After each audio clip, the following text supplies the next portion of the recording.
இந்து அறநிலையத்துறையை அண்ணாமலை விமர்சனம் பண்ணிட்டு வராரு. பாஜக தமிழ்நாட்டில் ஆட்சிக்கு வந்தால் நிச்சயமாக இந்து அறநிலையத்துறை ரத்து செய்யப்படும், கோயிலோட வருமானத்தை சீரழிக்கிறாங்க அப்படின்னு.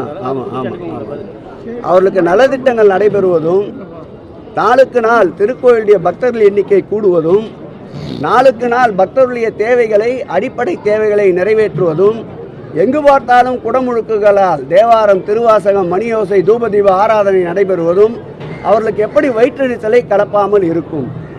ஆகவே அண்ணாமலை போன்றவர்கள் ஆன்மீகத்தை வைத்து அரசியல் நடத்தலாம் என்று எண்ணியவர்கள் இன்றைக்கு ஆன்மீகத்தை வைத்து அரசியல் நடத்துவதற்கு இடமில்லை என்பதால் இது போன்ற சொற்றொடர்களை தொடர்ந்து அவர்கள் பயன்படுத்தி கொண்டுதான் இருப்பார்கள். எங்கள் இயக்கத்தை பொறுத்தளவில் அடிக்க அடிக்க உயர்கின்ற பந்து இது, தீட்ட தீட்ட ஒளி தருகின்ற பட்டை வைரம் இது, காய்ச்ச காய்ச்ச மெருகேறுகின்ற சொக்க தங்கம் இது. அதனால் அவர்கள் அடித்து கொண்டே இருக்கட்டும். எங்கள் இயக்கத்தோழர்கள் இன்னும் விறுவிறுப்போடு வீறு நடை போடுவார்கள்.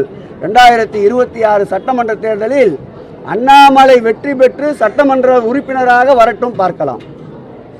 உனக்கு கண்டென்ட் கட்சி நீங்க சொல்றது பார்த்தாக்க அவர் சட்டமன்றத்தில் நிக்கணும்னு சொல்றீங்க.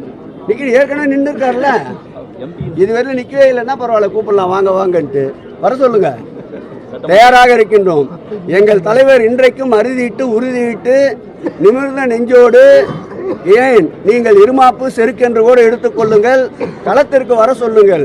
சாதாரண அடிமட்ட தொண்டனை கலைஞர் வாழ்க, எங்கள் ஆர்வீர் தளபதி வாழ்க என்று சொல்லுகிற தொண்டனை நிற்க வைத்து அவரை தோற்கடித்து காட்டுவோம்.